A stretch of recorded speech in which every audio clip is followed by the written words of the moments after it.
welcome back to my channel. This week I'm going to be talking to you about something very near and dear to my heart that I haven't been talking about with a lot of people, but I figured this might be, since I have, I am on social media and I'm going to be sharing content. I don't think I should be sharing with you only the happy, fun, cool things in my life, but some things that are very sensitive and dear to me. So today we would be talking about postpartum depression and anxiety. I have one kid, he's 3 years old, and it's a lot of things that being a first-time mother that you have no idea, and people won't tell you the negative parts or what to expect when it comes to major things like this either. So I was not ready for postpartum or anxiety, nor did I know much about what it is and how to deal with it. So we start, so my pregnancy was pretty easy. I honestly didn't have any hard times. It was great, knock on wood. It was really good. If I have to have kids again, I don't want to jinx it. But labor also, labor is not easy. So it wasn't easy, but it wasn't bad. I have 18 hours labor. I pushed for almost 4 hours. I did get the epidural when I was about 4 centimeters, but it stopped working by the time I was ready to push. So it was painful, but doable. Like it passed. And once I saw my baby, I was like, eh. And listen, I cry when I get injections. I cry when they took my blood samples when I was pregnant. Like, my doctor used to make fun of me saying, who's gonna have this kid? Because I was like such a scared cat, and I would just cry all the time, and my husband have to hold my hands when they inject me or take blood, which was like too often. So if I could do it, you could do it. That's what I mean. So labor is good. I had my baby, and little by little I noticed, like, listen, I would cry because the sun is setting. Like, that would make me so emotional, and I would just cry for no reason. I used to cry when I get phone calls. I would just tear up and be unable to talk, and I didn't want people to figure out that I was getting emotional. My husband, I'm sure, was pretty confused. Like, he didn't know what was going on with me. So it started with the emotions, and then the anxiety kicked in at some point. I remember I had a couple of experiences like this where my whole body would be shaking. Like, I can't control, like, my hands shake, and I feel like my head is burning. Like, there would be times that I would go, like, get water and, like, pour it on my head, saying, like, my head burns. I remember being rushed to the emergency room one time because of my shaking, and I couldn't control it. My heart, like, it was a panic attack. Okay, so I went to the doctor and to the emergency room, and I remember them saying, okay, you're having a panic attack and it's anxiety. And it's like anxiety. That's when I start looking it up, and and of course they prescribe medications, and I felt like at that time, being on medication for anxiety, like, I thought I can handle it and it's gonna be better if I only just don't think about it. It's all in my mind. It was just the weirdest thing. Being sick is one thing, and getting medication or knowing what's wrong with you, this felt like it was like a mind game, and I couldn't tell my mind what to do. It was hard. It was so hard. And my poor husband, seriously, I'm so lucky to have my husband that's so patient and, like, understanding, and, like, just didn't get tired to deal with me during that hard time. Oops, sorry. Don't cry on YouTube videos. Anyway, so it was like that, and it was really hard. And the other thing is, when I look up postpartum, everything I read was about you want to harm your kid, or I was like, none of that. Like, I really honestly never felt like I had to harm my kid. It was not, it was just me. And I was very protective, I tell you that. Like, I'm a risk taker. I skydived. I'm not scared. I'm the type of person that don't mind taking a risk, and people that know me in my life know that I would take risk. Nothing is a big deal for me. I'll try it. So we lived in an apartment at that time, and I remember like taking my kid for a walk and taking him in the elevator in his stroller and being so scared. The only thing I could think about is this elevator is just gonna crash and we all gonna die. Forget it if it bumps or it stops randomly in some other floor. That's it. I was like panic. I was just like extra scared and worried about everything. It was hard for me to sleep through the night. I'm sure this also might not just be anxiety and postpartum, but as a mother and first time mother, I was very worried, very protective. I preferred nobody else held my baby but myself. Even with my husband, I used to be like paying attention and making sure he's doing it right, because I felt like he's gonna get hurt all the time. So it was weird, and it only got worse and worse. Giving him bath, that was like, oh my god, so scary to me to give him a bath. And my mother will come over, and my mom, like, I mean, she raised me, my brother, she she knows what she's doing. But I didn't trust anybody holding him. So it has to be me, my husband, my mom, and anybody else that wants to help. But it used to be 3 people, at least 3 people washing him when we give him a bath. And that's how scared I was.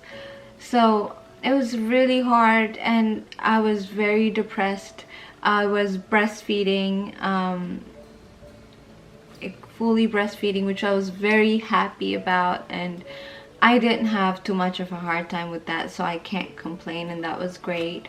But it was hard. I wanted to go back to work, and I would start, but I looked for excuses to come home. It was really hard for me to be away from him. So it started that way, and I still didn't get any help. My son's pediatrician kind of caught it and said I should talk to a certain doctor, and gave us referrals. Still didn't follow up because I felt shame. I felt ashamed to say I need help. I felt like it meant that I'm crazy or something is really wrong with me in my head. It was just the hardest thing. And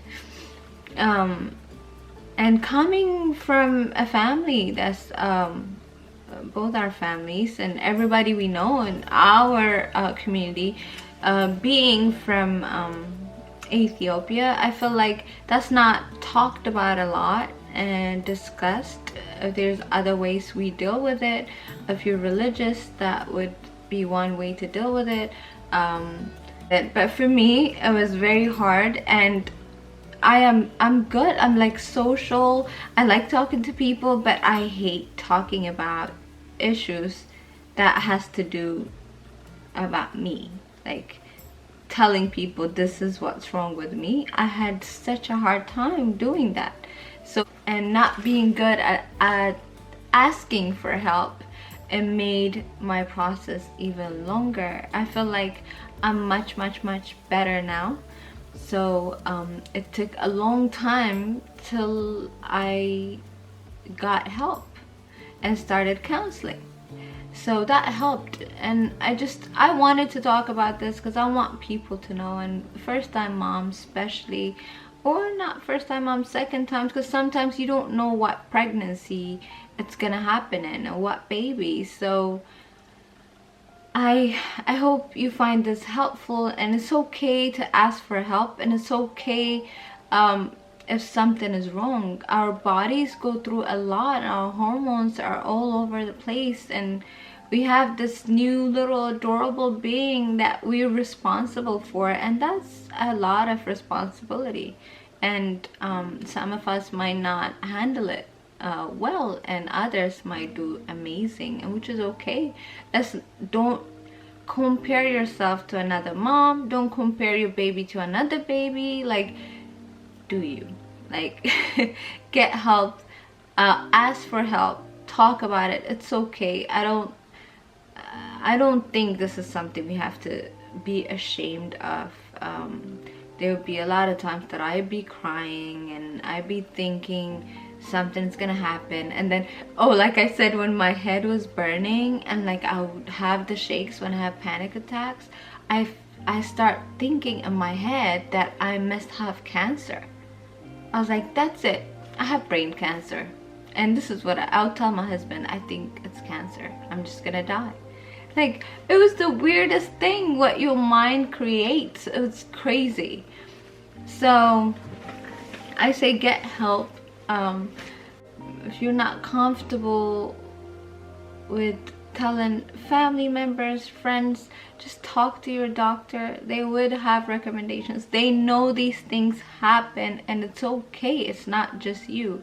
I felt like there was something wrong with me, and I don't want anybody to feel that way. Whether it's my community or anybody that's watching this video, I mean, I will respond. I will, tell you, I'll share everything I did to deal with it. And it brings me to flying and being away from home. In a way, it made me stronger.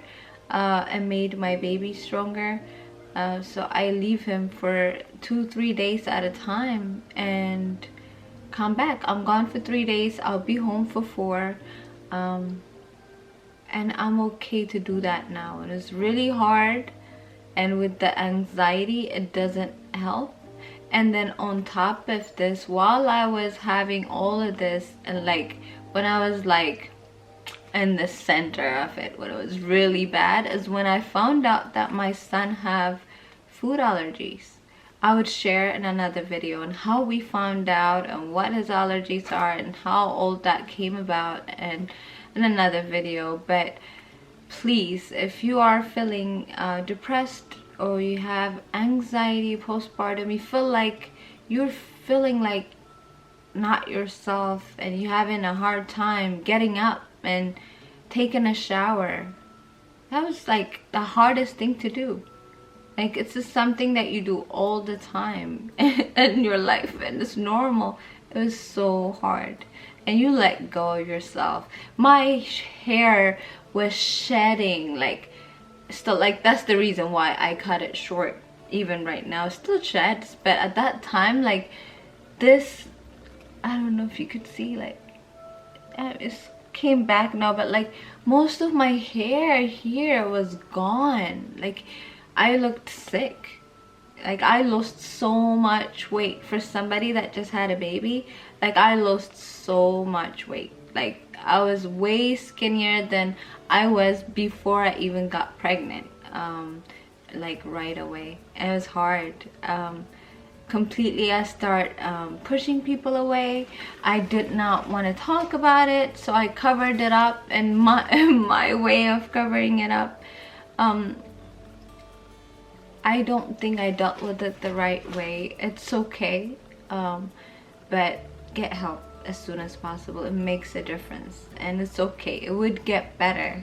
You would just have to be able to talk about it and know that this is normal.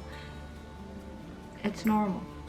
So if any of you, like, if you are looking for a video like this to see if you could relate to somebody that went through it, you got her. And I still feel like I'm not 100% where I was, but it has come a long way, and I'm much better. And that's it. Thank you. I hope you find this video helpful. I'm so glad I got to be vulnerable in front of you guys. If you have any more questions, or if there's anything you would like me to share regarding this issue, leave them in the comment. I'll respond to all of you, and I hope you find this helpful. Bye.